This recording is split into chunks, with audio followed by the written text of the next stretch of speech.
Como nós podemos preservar a nossa saúde mental nessa sociedade altamente estressante? Precisamos estar alertados para algumas estatísticas. Por exemplo, 1 em cada 2 pessoas, ou mais de 3 bilhões de seres humanos, cedo ou tarde desenvolverão um transtorno psiquiátrico. Depressão, síndrome do pânico, TOC ou transtorno obsessivo compulsivo, anorexia, vigorexia. Além disso, doenças psicossomáticas, dependência de drogas e inclusive psicoses. Bom, a sociedade moderna está adoecendo rápida e coletivamente. Nunca tivemos uma indústria do lazer tão poderosa como na atualidade. E ao mesmo tempo, nunca tivemos uma geração tão triste. Em conferências que eu tenho dado, desde a Romênia, Europa, Estados Unidos, América Latina, a situação é a mesma. Os seres humanos modernos, eles conhecem o mundo de fora, exploram através da educação, do pequeno átomo que de fato nunca verão, e o imenso espaço que nunca pisarão, mas não exploram, não conhecem o mais complexo de todos os planetas, o planeta chamado mente humana.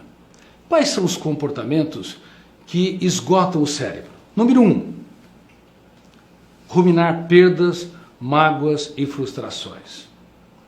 Se você rumina perdas, mágoas e frustrações, você é refém do seu passado. Quando alguém te convida para você visitar a sua casa, você não teria coragem de entrar na cozinha e colocar a sua cabeça na lata de lixo. Você veria os móveis, os quadros de pintura e, se houver jardins, contemplaria as flores. Mas, infelizmente, se considerarmos a mente humana como uma grande casa, a tendência do ser humano é entrar nos arquivos, nas áreas da sua personalidade que contém aquilo que mais o machucou, mais o feriu. Traições, decepções, perdas e assim por diante. O eu acaba não se tornando autor da própria história. Entramos numa zona traumática ou killer, e o volume de tensão dessa janela killer ou zona traumática é tão grande que bloqueia milhares de outros arquivos e vivemos a síndrome do circuito fechado da memória. Quando essa síndrome se instala, o ser humano deixa de ser livre, ainda que esteja debaixo dos holofotes da mídia, ainda que seja aplaudido, ainda que viva em sociedades democráticas. Quando nós somos escravos das janelas traumáticas, quando somos reféns do passado, nós nos tornamos escravos vivendo em sociedades livres. Portanto, queridos amigos, cuidado. Quem rumina o seu passado continuamente retroalimenta aquilo que ele tem de pior.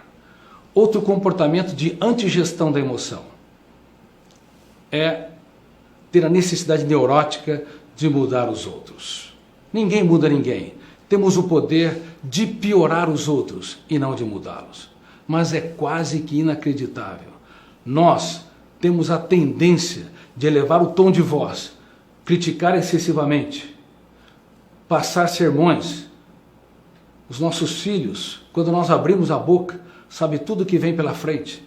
Casais, o marido abre a boca, a esposa sabe tudo que vem pela frente, porque ele não consegue libertar seu imaginário, encantar, dizer palavras nunca ditas. Ele e ela somos encarcerados pelo presídio da rotina. Nós não conseguimos libertar o nosso imaginário e desenvolver criatividade.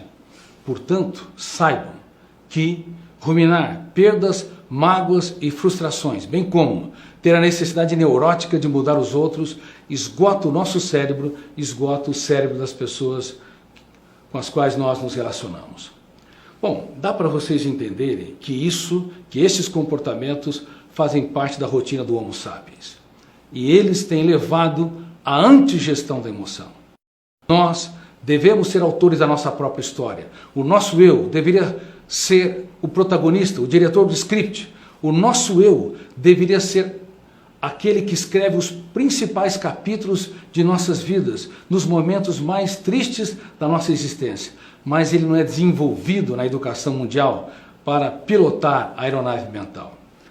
Você tem um eu, que é o seu piloto, mas muitas vezes esse piloto não consegue entrar na cabine de comando da mente humana e controlar pensamentos e gerenciar emoções, nos tornamos vítimas, mesmo quando somos cultos, porque não sabemos de técnicas importantes para que possamos administrar a nossa mente e sermos autores da nossa própria história.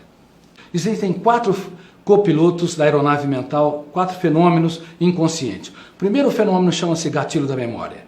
Ele atua em milésimos de segundos, abre as janelas, ou killer, doentias, ou lights, saudáveis. Se ele abre uma janela killer, que tem autocobrança, tem estresse, preocupação, sofrimento pelo futuro, ou ruminação de perdas e frustrações, o volume de tensão é tão grande que bloqueia milhares de outras janelas, fazendo com que um outro fenômeno, o terceiro fenômeno, a âncora se fixe. Neste momento, o Homo sapiens se torna Homo bios, instintivo. Ele reage como um africano nas savanas diante de um predador. Portanto, sem que percebamos, nos nossos escritórios, nas nossas famílias, no teatro social em geral, o gatilho da memória todos os dias, ele é acionado milhares de vezes, abrindo milhares de janelas, mas se ele encontra uma janela traumática que produz pensamentos perturbadores e emoções angustiantes, pode-se fechar o circuito da memória. Naquele momento, o teu eu deixa de ser livre. Então a âncora se instala. Terceiro fenômeno. E o quarto fenômeno, o alto fluxo. Ele começa a ler e reler a memória. Por isso que nós produzimos tantos pensamentos que nos controlam. Por isso o humor depressivo, impulsividade, autopunição, sentimento de culpa. Por isso que frequentemente a nossa psique deixa de ser livre, um jardim com flores, e se torna um inverno existencial. Porque há 4 copilotos que ajudam o eu a dirigir a aeronave mental. E eles são importantíssimos quando eles exercem a sua função plena. Por exemplo, enquanto eu estou falando, o gatilho da memória está sendo disparado milhares de vezes, abrindo milhares de janelas, e vocês entendem cada verbo que eu conjugo tempo espacialmente, cada pronome, cada adjetivo, enfim, cada pensamento, e a âncora está instalando o processo de leitura numa determinada área para que você não se distraia, para que você não pense no passado, no futuro, nos problemas da vida, nas pessoas que estão ao seu redor. A âncora, ela te faz ter foco. E o quarto fenômeno é o alto fluxo. O alto fluxo faz você ler a memória e recordar situações no exato momento em que eu estou falando, faz você refletir sobre a sua própria história. Portanto, esses 4 fenômenos são importantes. Mas quando uma janela killer é aberta e o volume de tensão fecha o circuito, naquele momento deixamos de ter uma mente livre e nos tornamos encarcerados. Por isso, gravem isso. Por favor, nos primeiros 30 segundos de tensão, cometemos os maiores erros da nossa vida. E cumpre ao teu eu treinar todos os dias, quebrar este ciclo. Tanto a síndrome do circuito fechado da memória, quanto impugnar, discordar dos pensamentos perturbadores, do aceleramento das ideias, das imagens mentais que passam numa velocidade altíssima. O teu eu tem de desacelerar a sua mente. Como? Contemplando o belo, abraçando mais e julgando menos, aprendendo a dar risada da picuinhas, incoerências e tolices, não levando a vida a ferro e fogo. Se você supervaloriza cada problema, se quando alguém te contraria ou te decepciona, você considera aquilo como um predador, é como se você estivesse diante de alguém que está tendo uma função aterradora para te consumir, te destruir. Mas se você aprender a gerenciar a sua mente, se o teu eu não der cartão de crédito ilimitado para a sua emoção, ou seja, comprar aquilo que não te pertence, valorizar aquilo que você não produziu e é destrutivo, enfim, se o teu eu for gestor da sua mente, tenha certeza, você se tornará cada vez mais protagonista da sua história. Mas todos os dias, quem quer ter gestão da emoção, quem quer ver dias felizes, tem de aprender a gerenciar os seus pensamentos, tem de aprender a impugnar suas emoções tensas. Nunca pode conviver com sentimento de culpa, ideias perturbadoras, impulsividade, sem atuar como protagonista. E você? Quer colocar pontos finais? Se condenar? Se mutilar? Cobrar demais de si? Ou quer dar risadas de alguns erros e proclamar: os melhores dias estão por vir? E você? Quer dar uma nova chance para os outros? Abraçar mais? Ser um fã das pessoas que estão ao seu redor?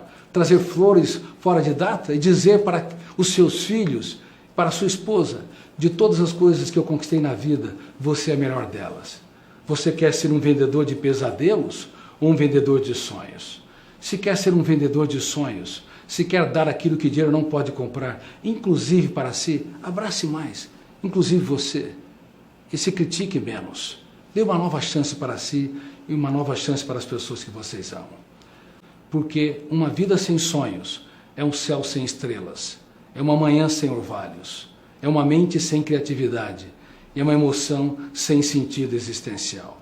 Que você possa ser um vendedor de sonhos, pelo tanto de tempo que viver e por onde você andar. E eu quero aqui dizer solenemente que eu não me curvaria diante de reis devido ao seu poder, e nem de celebridades devido à sua fama. Mas eu me curvo humildemente diante de todos vocês que estão me vendo, porque vocês fazem a diferença no teatro social. Muito obrigado por existirem.